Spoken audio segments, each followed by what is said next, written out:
Hi, and welcome to the Women Speakers live stream show, where we showcase amazing women speakers so you can get to see the huge amount of talent that's available. And so we can shift the stats from 30% women speakers to 50%. So I have been choosing amazing women speakers to interview. And my one for this week is my great friend, Jenn Donovan. We're actually running a LinkedIn retreat, and we've taken a little bit of time out from our participants to come and do this interview. So welcome, Jenn. Thanks, Jules. I'm really excited to be here. And, we're in different rooms at the same place. How often does that happen? So this is amazing. It is. It's a bit special, isn't it? Okay, so let's start off by telling everybody what it is that you talk about and why you like to talk about it. Yeah, okay. So I talk about marketing, social media, and community building, and really started, I guess, dabbling in AI from a marketing perspective as well. So Okay. they're kind of my four main topics that I talk about. Marketing is my jam. It's what I talk about until someone tells me to be quiet. I just love marketing. For me, marketing is everything, because everything you say and do says something about you, regardless of whether or not you meant it to. But just helping small business owners, whether it's one-to-one or in an audience setting, just really understand the power of marketing and understand that if they made it a priority in their business, it just might help them to grow. So that's kind of my ultimate goal, is to, get them to think about marketing a little bit differently, a little bit more strategically, and learn to love it just a little bit more, if I can part that onto them. Well, as another woman that loves marketing, I absolutely love what you talk about. And I think it is really needed because there are, and you and I both know, because we've worked with gazillions of small business owners over the years, that for half of them, marketing is the top priority. And for the other half of them, they're not even thinking about it. Or they kind of are thinking, well, I've spent all my money building it. It's a great brand. People will come. That whole build it and they will come, which of course doesn't happen at all. No, it doesn't happen. We really, the reality is, if you want to grow your business, more people need to know about you, and that's where marketing comes in. Yeah, perfect. Okay, so what kind of audiences do you like in terms of size, in terms of type? Yeah, great question. I guess small business owners are the people that I like to make the biggest difference to. I feel like they are the ones that are wearing probably a gazillion hats, often, so busy working in their business, they can't work on it. And when they come to see me speak, they've taken a day out of their business, most likely, to come and work on their business. So Yeah. it's a real privilege to be able to do that for them, because they've probably either closed their business or hired someone else or rearranged their diary months ago just to take this one day off. So small business owners, and that can be everything from a solopreneur startup to someone who's been in business, maybe 10 years and has 10 staff. Like, it's still, a small business as such. But if the business owner is still the main person trying to run the business, do the business, then they are the people I like to speak to make business, or to make marketing a little bit simpler. As far as size, look, I've been speaking now for probably 7 or 8 years in different capacities. I And would say, because we actually met when we first started speaking, yeah, both of us, really. yeah, absolutely. And I know that, I guess, in some ways, because when I turned 40, I was just like, it's ridiculous that I can't speak in public. Like, hands off to anyone who doesn't want to learn speaking. But for me, it was kind of like a bit of a calling, something I Yeah. really wanted to conquer. And I'm turning 50 this year. So I know it's been about 8 or 9 years that I've been, speaking for. And I've spoken to audiences from, 2 people that have turned up. My biggest audience has probably been around that 350 or Yeah, so. perfect. So a real variety. But if I can get them to have an aha moment, to go away thinking a little bit differently or a little bit more strategically, I don't care whether there's 2 people in the room or 100,000 people in the room. Although maybe that's a goal, to speak to a stadium full of people one day. I Oh, always that'd be loved great. Lisa McGuinness-Smith, who was one of my mentors when I started speaking and is an amazing speaker. I always remember her talking about how she speaks to stadiums, and I'm like, oh, there's a big, hairy, audacious goal right there. Yeah, no, I can't even imagine how you engage that many people, but I Mm. do love the idea of it. What about, are there any particular industries that you love working with, or just anyone in small business, or are your service, product, doesn't really matter? Yeah, look, I suppose, and I probably didn't lead with this yet, but I am a rural girl. I was So waiting for you to say that. I live in rural Victoria on the border of New South and Victoria, and I really do have a passion for helping rural and Yeah, regional small businesses. Marketing and the way I teach marketing and talk about marketing, and even like I said, community building, like that's a big topic for me because I think as small business owners, we need to be building a community, not an audience. I think that's becoming truer and truer as AI becomes bigger and bigger in our lives. Is anyone can do what I do. They just need to type it into ChatGPT and it'll spit something out. But it's the building the community, that trust, that know, like, and trust factors and all of that. So I really do like to help rural and regional small businesses because I just feel that, you've got to be in it to get it. yeah. I've spent many years in an audience having speakers come from the city to talk to country businesses. And yeah, probably 80% of what they say makes sense. But then there's just that little bit. It's just like, yeah, you don't get it. The country No, doesn't work you like don't understand it. that. Yeah, yeah. So that kind of is a bit of a passion for mine. And, I've come from e-commerce, I've come from law. So I do, understand those industries and the real estate industry because property law was my Well, my you're jumping ahead because my next question is, what is your background and what has led you to speaking? So why don't you talk us a little bit more about that? Yeah, no worries. So, my background, so I did law for about 15, 16 years or so, and property law was kind of my Okay. specialist. Again, I live in the country, and where I live after I got married, there was a choice of conveyancing or the choice of family law. Now, family law, for anyone who might be listening to this, has had anything to do with family law, it is enormous and hideous and horrible. To a certain degree, like I do not have the palate for family law, so conveyancing was my thing. So Right. I did that for many years. And I certainly didn't do much marketing. It was all referral based, all word of mouth based. That was the type of marketing you did back then. But then my best friend and I decided to throw in our corporate jobs and buy a retail business. Right. So that's what we did. And that's where I fell in love with marketing.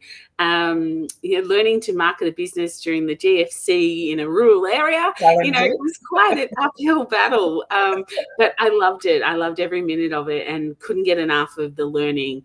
And so that's kind of set me on my path. And when we sold the shop, it was just like, I've got so much to teach other people and to show other people. And people would say, oh, you're so lucky. We sold the business in 3 days. We grew it by 11,000% from the time that we had it. And people would That's say, oh just my God, extraordinary. that's so lucky. It's like, it's got nothing to do with luck. It's got to do with marketing. Let me tell you about how we did it, why we did it, and all of Right. that. So that's kind of where my passion for marketing came from. And of course, anyone who has that passion and that love realizes that they can't do it all like one-on-one. So the No. alternative to that is one to many. And that's what brought me to speaking. It's just like, if I could just, do more Get speaking and that travel experience. around rural Australia and teach, marketing and tell them how it can be simpler and easier and better and more impactful, then that's kind of what led me to speaking. And the turning 40 and thinking, where's my challenge? I grew up in a Catholic family, going to a Catholic school, and I was never that person who wanted to do the readings at church. I was never on the debate team. Like, public speaking was not my thing. And I think Oh, that so was, it's come to you sort of later in life. yeah. So I Yeah, think that was right. my 40-year-old challenge, was kind of like, come on, let's go. Let's give this a red hot go. And I love it. It's one of the best things that I like to do in my business, is that one to many, talking to people. I just love watching people's reactions, and I love their questions, and I love that they're dedicating some time to work on their business. Yes, and It's funny that you talk about coming to it later in life, because I think most of us who have kids or no kids understand that for a lot of them, there's kind of no fear. And I still so clearly remember one of my twins in grade 6 going to some leadership event in the city. I can't remember what it was. And there were 2,500 people there. And somebody on the stage said, would anyone like to come up and tell a joke? And my Tom got on the stage in front of 2,500 people, told his joke. And I remember saying to him, were you nervous? Oh my God, like I was thinking I would have been terrified. And he went, no, why? And so I just think it's really funny that we build up all these kind of barriers to some of the things that we want to do as we get older, but also there's clearly people who are naturally drawn to it, and those of us that have life experience we want to share. Which brings me to, you mentioned that you like to talk about community, and I'm interested for you to tell the story a little bit about your experience of building a community and why you like to talk about it. Yeah, so I suppose the community element comes because, again, it has to do with that rural and regional, and putting that picket fence around your people and understanding that if you have a community of people, not only do you have a community of buyers but referrers, and people that will just lift you up and take them with you. And I really saw that firsthand through building a Facebook group. So Just a little one. Back in 2019, again, being farmer's wife, and we were in horrific drought.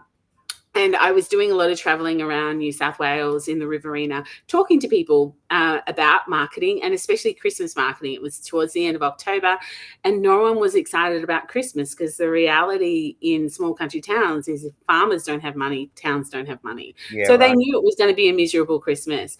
And Buy from the Bush, which most people will sort of know, it was a hashtag, and people were saying to me all week, how do you use the hashtag? I'm not on Instagram. I don't get it. Yeah, I can't. What is all that about? And I heard this constantly, 5 days of traveling, talking to people about Christmas marketing. They really didn't get it. And on the way home, I thought, well, why don't I just start up a Facebook group? Everyone knows how to post on Facebook. And so I did. I went home, I opened a Facebook group, called it Buy from a Bush Business. And I invited the people I'd spoken to that week, asked them to invite their friends. I'd invited all my friends, invited them to invite their friends. And it grew and it grew and it grew. And I actually sold that, resigned from that business just over 12 months ago now. And the Facebook group grew to about 380,000 people. It's just so huge in 2 years. And it grew. And I remember watching it grow and thinking, oh my God, she's got 175,000 following her after maybe a year. The fact that you got to almost 380,000 is absolutely extraordinary. Yeah, and look, it would have kept growing and growing, except Facebook changed the way groups work, so that people no longer have to join the group to see the stuff now. So otherwise, it would probably be up around 600,000-700,000 by now. But it's certainly responsible for a lot of my grey hairs that I have. It's very big to manage a community that size is a lot of work.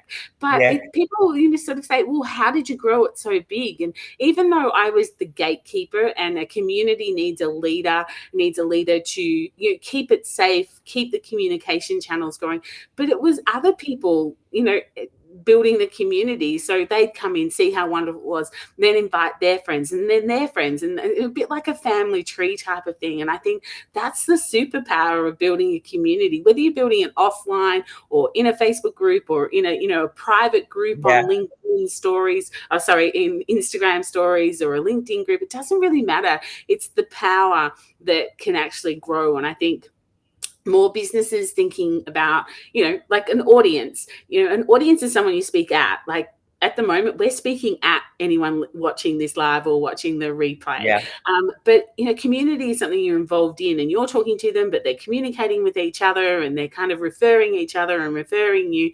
And I just think that's a beautiful way to have a business. So, so I'm very passionate about that community building, because I've seen firsthand, that Facebook group alone injected nearly $9 million back into rural and regional Australia. Like, I could not be more proud that I had, the initiative and a small part in just saving so many small business owners. Because, I talk about the drought, but little did we know bushfires were coming.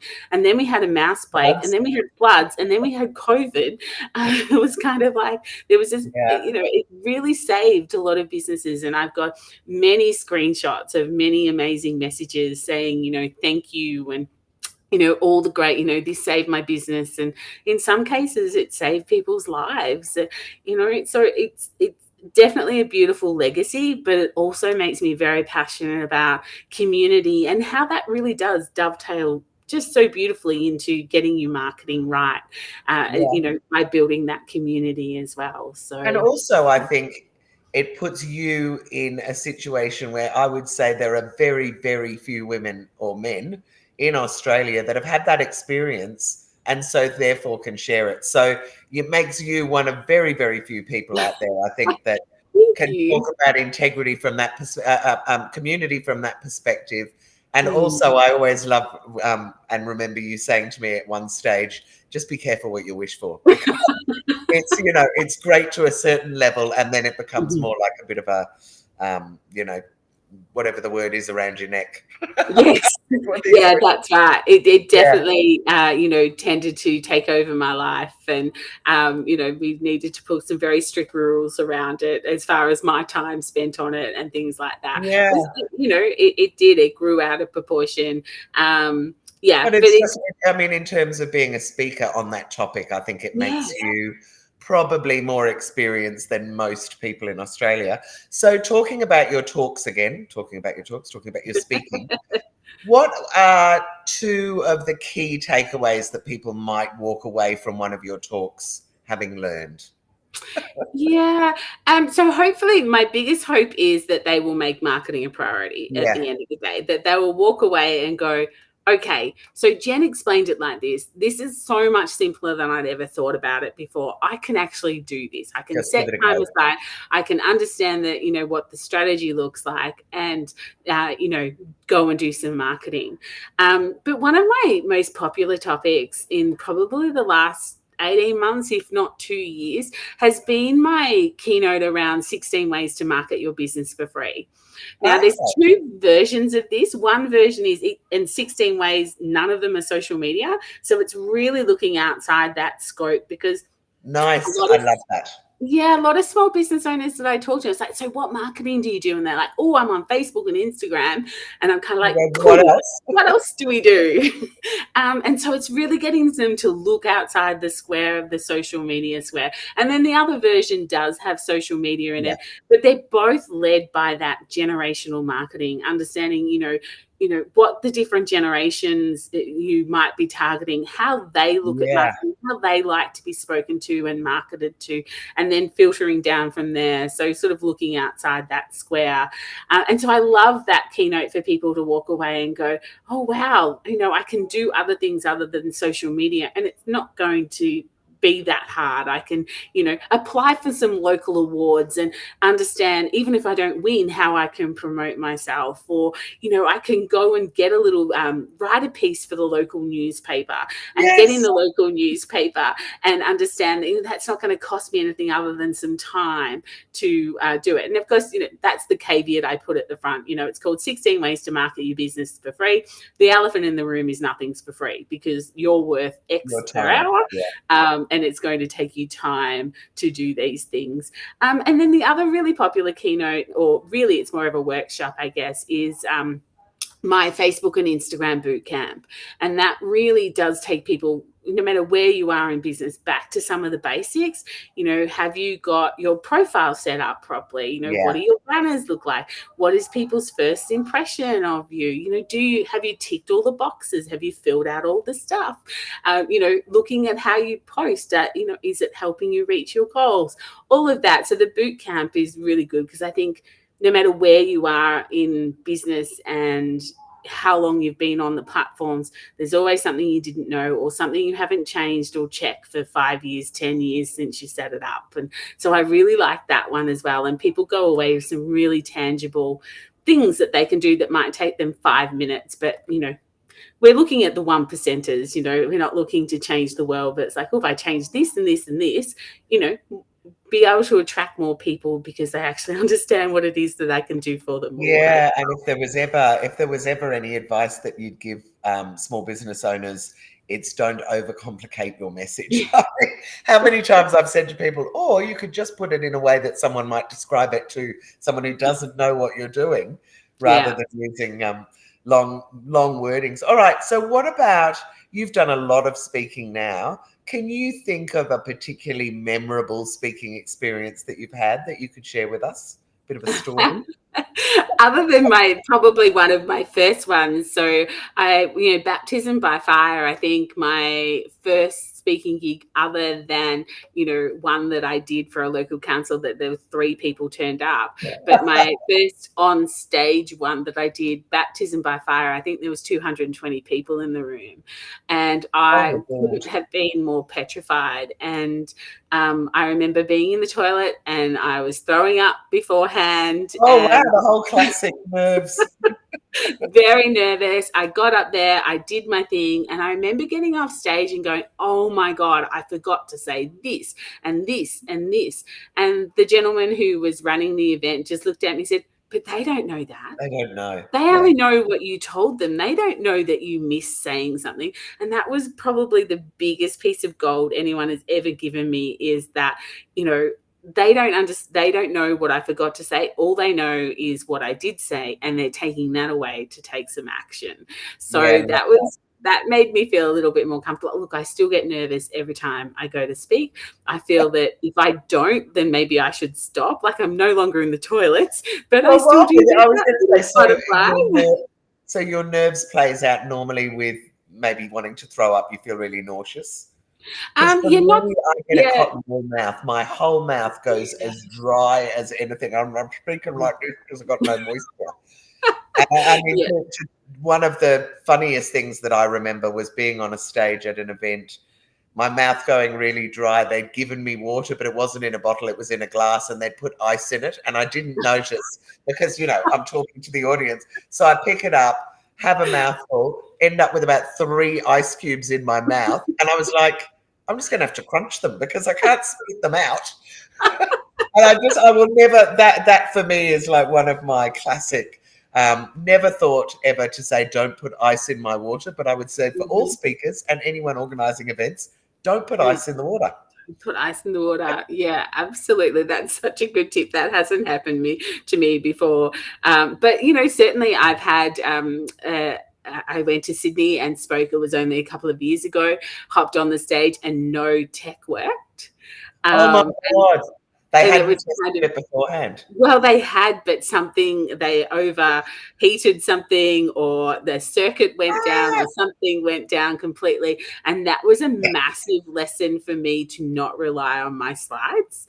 And it was a massive Yeah. lesson that I can stand up in front of an audience and talk them about marketing for 60 minutes. And even though you had to kind of change the game, because listening to me for 60 minutes with nothing else to look at but me would not be fun. So you kind of like, okay, so if I say this, I could workshop that and give them 5 minutes here. And it was a real lesson on I walked off that stage that day thinking I was a real speaker now, because I was able to You change are. things, to get the audience and kind of really like mess it up. And so no one knew any different, that, maybe I was always supposed to get on there with no slides. But I felt like a real speaker that day, that I was able to deliver, get the message across, have people have some fun, learn about marketing, and not walk away going, oh, do you see that lady whose tech didn't work? She just stood there for an hour and didn't know what to do. It's so boring. Yeah. No, I think that's great. And to go back to your comment about social media earlier, I still use a phrase that you gave me, which is don't build your house on someone else's real estate. In other words, don't use just social media for your marketing, because if Mark Zuckerberg or whoever owns any of the other platforms suddenly decide that they don't want to have it anymore, or they want to close it down, or they want Or to you get stop hacked. media outlets, Yeah, as we had a couple of years ago. Yeah, it was shocking. So yeah, so a little bit more about don't rely on your tech as well, I think is Yeah, Yeah, that would be very, very nerve-wracking for a hell of a lot of people, I think. yeah. So now whenever I speak, I have my slides on my computer. I have them on a USB, and I also print them out. So just like little Clever. tiny boxes, but I always have my printout with me as well, just in case. And then I have it in the cloud as well, just in case. Got it all worked out. Covered all your bases. Yeah, like when you're flying, I always carry my computer with me rather than putting it in luggage underneath, just in case my luggage Yeah. gets stolen. Like all these little tiny things that I've heard of or I've learned or other speakers have shared with me that all become these little lessons of being, a professional speaker and being professional about it, no matter what people Yeah, throw I at so you. remember the story of quite a well-known speaker who had flown over to Fiji to do a talk, and her luggage never arrived. Like it literally didn't arrive in the 4 days she was there, I Oh think. no. And then I think it was really weird, like it got there the day after she left, and then they had to send it back to Australia. But at the time, I was sort of like, oh, well, you'd cope. But she was like, I had none of my speaker clothes. I had Mm. medication was in there. Oh, But I just remember thinking, wow, I hadn't ever thought of that. So if you're ever going to an overseas one, either bring it in your hand luggage or wear your suit to the on the plane. Um, Thank you so much for this, Jen. These are really great stories, and I know what a fabulous speaker you are because I've seen you a number of times. If Thank you. anyone wanted to find you and book you, I'm pretty sure you're in either the Facebook or the LinkedIn women speakers groups. Yeah, I Is am that in both. Yeah, and right? also on the directory Oh, under fantastic. women Okay, good. speakers as well. So yeah. So you can find me there, or just Google Jenn Donovan, and I'm sure that you will find me in lots of places. But yeah, Jules, what you're doing is absolutely incredible, and the way you started this live, like you start all your lives around, trying to get women speakers on more stages to go from 30% to 50%, and I think that line itself, like we're okay to share the stage, and we just want Of more course. women speakers. We don't want to kick all the men off. There's No, some not at all. amazing No, I'm not. male Yeah, speakers. yeah. But yeah, just sort of lifting the profile, and I think it's just amazing. So anyone who's watching this, if you're not looking for a marketing speaker, then go to the directory and have a look at all the other amazing speakers that are on Thank there. you. Put in a request, you will find your diamond for sure. Oh, what a lovely thing to say. Thank you. Well, you basically said what I was going to say. So Sorry. the website address is at the bottom. If you're looking for a speaker, go to womenspeakers.com.au, or on LinkedIn and Facebook, they're called Australian Women Speakers. You can book your what I've tried to create is that you can book your speaker directly. You don't have to pay a commission, neither does the speaker. You can just go and start the negotiations straight away. You can search by topic and location, and very soon I'll have budget in there as well. You're also welcome, very welcome, if you want to just dip your toe in. If you are looking for a speaker to just do a post in the Facebook group or the LinkedIn group, the few people that have done it so far, I've seen things like 79 responses. So you're not going to be short of a speaker. And if you are a speaker and you'd like to be found, then please come and join us at womenspeakers.com.au. Grab a listing and put yourself up there. And as we grow, my theory is that women have been quite hard to find because there's been no one central place for us.